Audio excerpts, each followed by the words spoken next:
La semana pasada nosotros dimos inicio a esta nueva serie de sermones llamada Los Otros 12.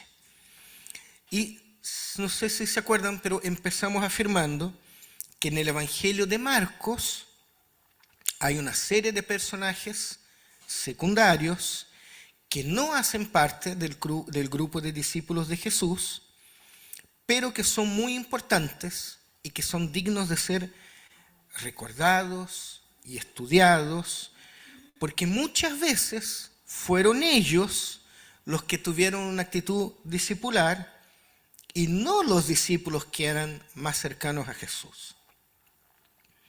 Y además de eso, estos personajes comparten algunas características que el apóstol Pablo habría identificado algunas décadas antes de que Marcos fuera escrito, y habría identificado estas características que son propias de los verdaderos discípulos del Señor.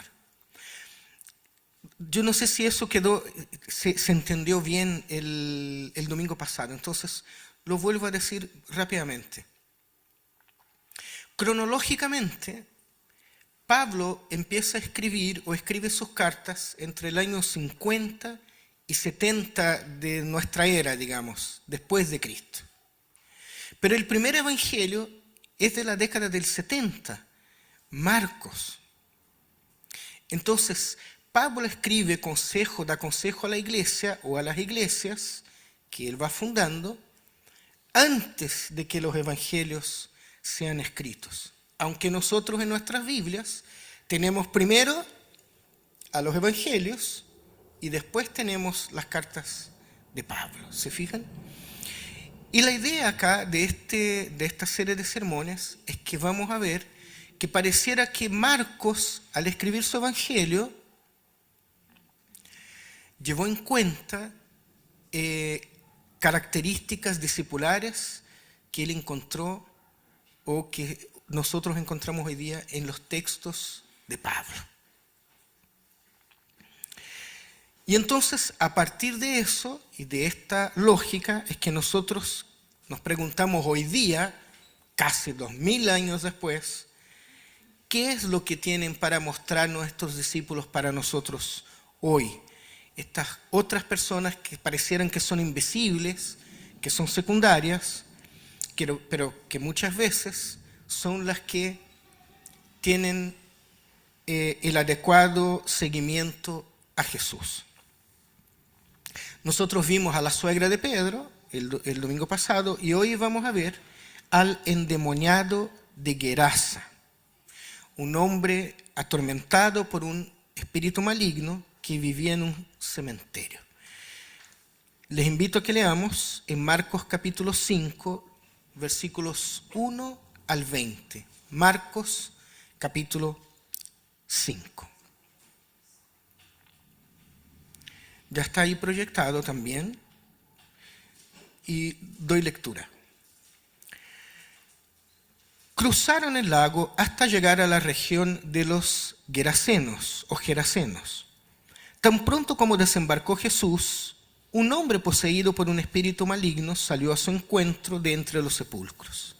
Este hombre vivía en los sepulcros y ya nadie podía sujetarlo, ni siquiera con cadenas. Muchas veces lo habían atado con cadenas y grilletes, pero él los destrozaba y nadie tenía fuerza para dominarlo. Noche y día andaba por los sepulcros y por las colinas, gritando y golpeándose con piedras. Cuando vio a Jesús desde lejos, corrió y se postró delante de él. ¿Por qué te entrometes, Jesús, Hijo del Dios Altísimo?, gritó con fuerza. Te ruego por Dios que no me atormentes. Eso fue respuesta porque Jesús había dicho: sal de este hombre, espíritu maligno. ¿Cómo te llamas?, le preguntó Jesús. Me llamo Legión, respondió, porque somos muchos. Y con insistencia suplicaba a Jesús que no los expulsara de aquella región. En una colina estaba alimentándose una manada de muchos cerdos. Entonces los demonios rogaron a Jesús: Mándanos a los cerdos, déjanos entrar en ellos. Así que él les dio permiso. Cuando los espíritus malignos salieron del hombre, entraron en los cerdos, que eran unos 2000, y entonces la manada se precipitó al lago por el despeñadero y allí se ahogó. Los que cuidaban los cerdos salieron huyendo y avisaron en el pueblo y por los campos, y la gente fue a ver lo que había pasado. Llegaron a donde estaba Jesús, y cuando vieron al que había estado poseído por la legión de demonios, sentado, vestido y en su sano juicio, tuvieron miedo. Los que habían presenciado estas cosas contaron a la gente lo que había sucedido con el endemoniado y con los cerdos. Entonces la gente comenzó a suplicarle a Jesús que se fuera de la región. Mientras subía Jesús a la barca, el que había estado endemoniado rogaba que le permitiera acompañarlo. Jesús no lo permitió, sino que le dijo: vete a tu casa, a los de tu familia, y diles todo lo que el Señor ha hecho por ti y cómo te ha tenido compasión. Así que el hombre se fue y comenzó a proclamar en Decápolis lo mucho que Jesús había hecho por él. Y toda la gente se quedó asombrada. Es probable que hayamos visto anteriormente este relato de exorcismo, de liberación de parte de Jesús. Es un texto bastante conocido. Pero en esta oportunidad me gustaría que nos centremos en la parte final de la narración. El hombre es liberado y ruega al Señor que pueda seguirlo, que pueda acompañarlo. Pero Jesús no se lo permite y le pide que anuncie a los suyos de la misericordia de Dios. Dice el Señor: vete a tu casa, a los de tu familia, y diles todo lo que el Señor ha hecho por ti y cómo te ha tenido compasión. De esa manera, fíjense, este hombre que estaba enfermo, endemoniado, al ser sanado, se convierte en el primer enviado a la misión en territorio pagano. Dice que él va a la Decápolis. La Decápolis es territorio pagano. Acá no, en la Decápolis no hay judíos. En la Decápolis hay más griegos. Dice al hombre que vaya a continuar con la misión que él acaba de iniciar.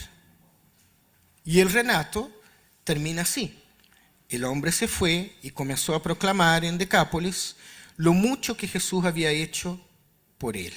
Y toda la gente se quedó asombrada.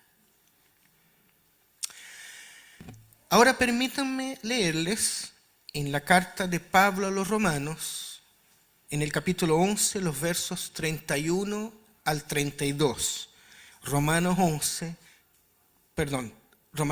del 30 al 32. Dice así Pablo a los romanos: de hecho, en otro tiempo ustedes fueron desobedientes a Dios, pero ahora, por la desobediencia de los israelitas, de los judíos, ustedes han sido objeto de su misericordia. Asimismo, estos que han desobedecido recibirán misericordia ahora como resultado de la misericordia de Dios hacia ustedes. En fin, Dios ha sujetado a todos a la desobediencia con el fin de tener misericordia de todos. Miren, la misericordia, la compasión que Dios ha tenido con este hombre que estaba perdido y que vivía de una manera insoportable, ¿no es cierto? Si es que nosotros pudiéramos llamar de vida como vivía este hombre, gritando, golpeándose. Bueno, la misma compasión que el Señor entrega a esa persona es la misma experiencia que Pablo recuerda a los gentiles en Roma. Y en ese sentido, Pablo se presenta como misericordiosamente investido de un servicio. Eso está en 2 Corintios capítulo 4. Pablo reconoce que solo es siervo de Dios por su misericordia. Pablo también dice, por esto, ya que por la misericordia de Dios tenemos este ministerio, no desanimamos. ¿Y qué ministerio es este? Bueno, ser apóstol de los gentiles. Romanos 11:13. Me dirijo ahora a ustedes, los no judíos. Como apóstol que soy de ustedes, le hago honor a mi ministerio. Tal como el hombre liberto por Jesús en el Evangelio de Marcos ha sido enviado a proclamar en medio de los suyos, Pablo también ha sido llamado a proclamar al Cristo crucificado y a comunicar el Evangelio entre los gentiles. Y entonces el hombre geraseno aparece como un precursor de la misión paulina, tal como dice Pablo en Romanos capítulo 10. ¿Cómo predicarán si no son enviados? Y cuán hermosos son los pies de los que anuncian el bien. Sea el apóstol Pablo o sea un hombre que antes era un pobre hombre endemoniado. Queridos, el que era poseído vuelve a la vida, ya no para vivir en medio de las sepulturas, sino que para ir a proclamar a Cristo, tal como lo hizo Pablo años más tarde.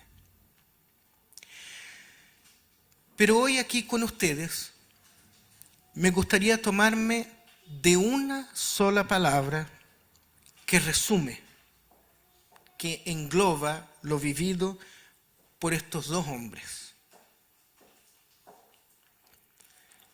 Libertad. Tanto el geraseno como Pablo han sido libertos por Cristo. El endemoniado ha sido liberto de una vida terrible, de gritos y de heridas, en donde la gente de hecho trataba de aplacar, de calmar y sujetar su ira, su violencia, dice el texto, con grilletes y cadenas. Y ni aún de esa manera podían, ¿verdad? Pero con la llegada de Jesús, todo cambia. Y el verso 15 de Marcos capítulo 5 dice que la gente después llegó a ver a donde estaba Jesús y se encontraron con el hombre. ¿Y cómo estaba el hombre? Sentado, vestido, o sea que antes estaba desnudo y en su sano juicio. Y Pablo, por otro lado, Jesús lo liberta de cadenas también, pero de cadenas de pecado, de una vida de persecución, en que Pablo seguramente creía que lo estaba haciendo muy bien, cuando en realidad estaba matando personas. ¿Cuál es la palabra? Libertad. Les digo algo. A veces yo tengo la impresión de que no nos gusta la libertad. Y que preferimos ser esclavos de algo, de lo que sea, de nuestros pecados, aunque eso signifique una vida llena de demandas y exigencias. ¿Por qué? Quizás porque nos sentimos más seguros, pero terminamos muchas veces siendo esclavos de nosotros mismos, de nuestras tradiciones, esclavos de nuestros prejuicios y esclavos de nuestros pecados. Y que alguien nos diga los pecados que hemos cometido. Que alguien nos diga. Y que alguien nos rete por los pecados que hemos cometido. Quizás porque así nos sentimos culpables y nos sentimos miserables. Como si nos olvidáramos que somos libres en Cristo Jesús. Fíjense. Si yo de acá, por ejemplo, desde acá adelante,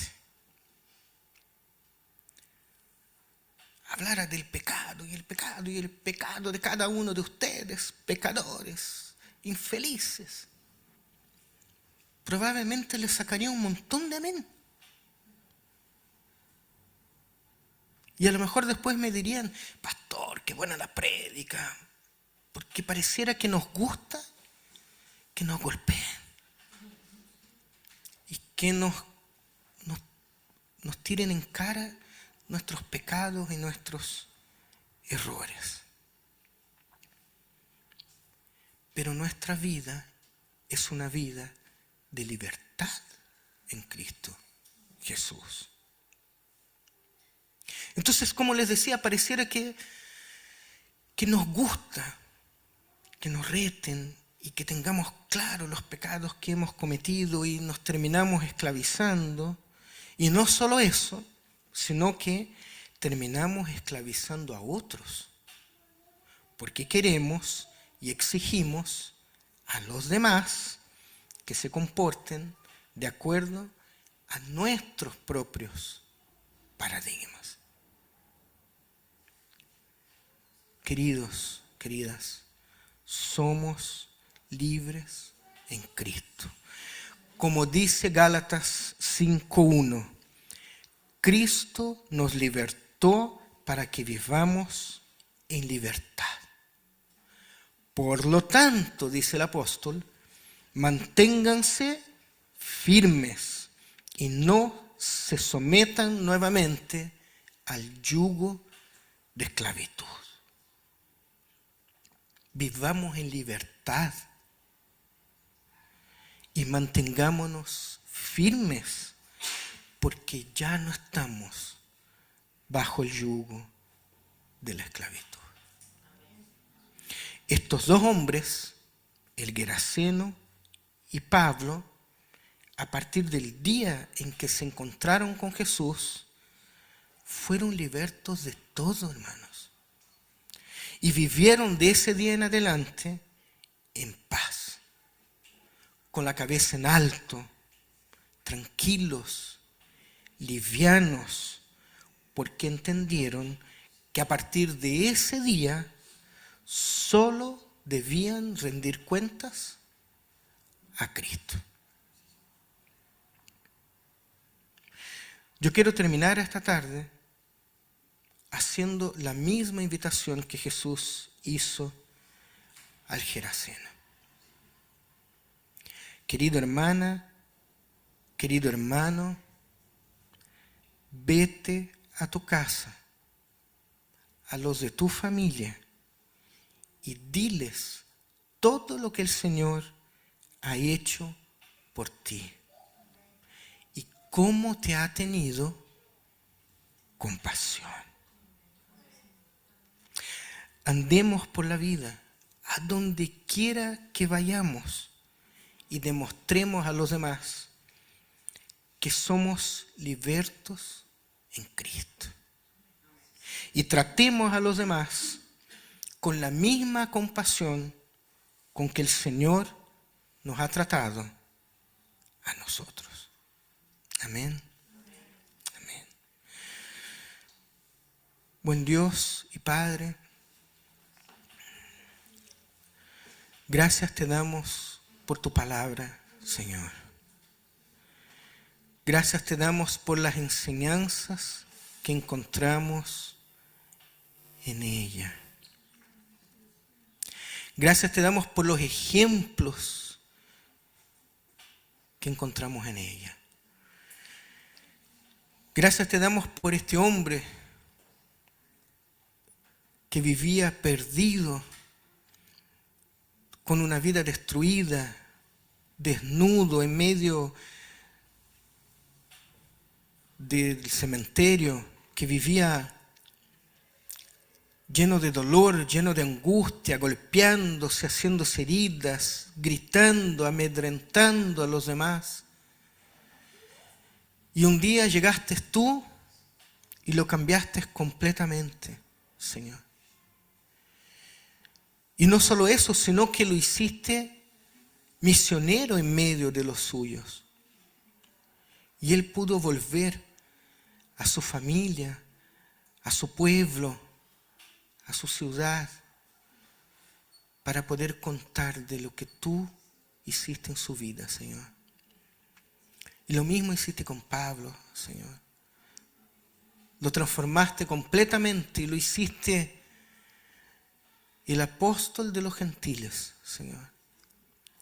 Para que de hecho nosotros estuviéramos acá hoy día. Gracias te damos, Señor, por estos maravillosos ejemplos de libertad, Señor. Así que te pedimos, te clamamos, haznos libres a nosotros también. Y que nos mantengamos firmes, Señor, sin someternos a nada más que a ti, Señor. Aléjanos del pecado, aléjanos de la maldad. Llena nuestra mente y nuestros corazones de tus pensamientos, de tu voluntad, de tal manera que siquiera tengamos el tiempo para pecar. Y si alguno de nosotros, de nosotras, Señor, se siente que está en pecado, y se siente, Señor, que ha caído, levántalo, Señor, levántala, por medio de tu Espíritu Santo, Señor. Porque solo tú, Señor, tienes la capacidad de perdonar nuestros pecados. Danos nuevos alientos, Señor, a los que estamos cansados, a los que nos sentimos angustiados y a los que estamos preocupados, Señor. Sé con nosotros en todo el tiempo, Señor. Y una vez más, enséñanos a vivir esa maravillosa libertad. Oramos a ti en el nombre de Jesús. Amén.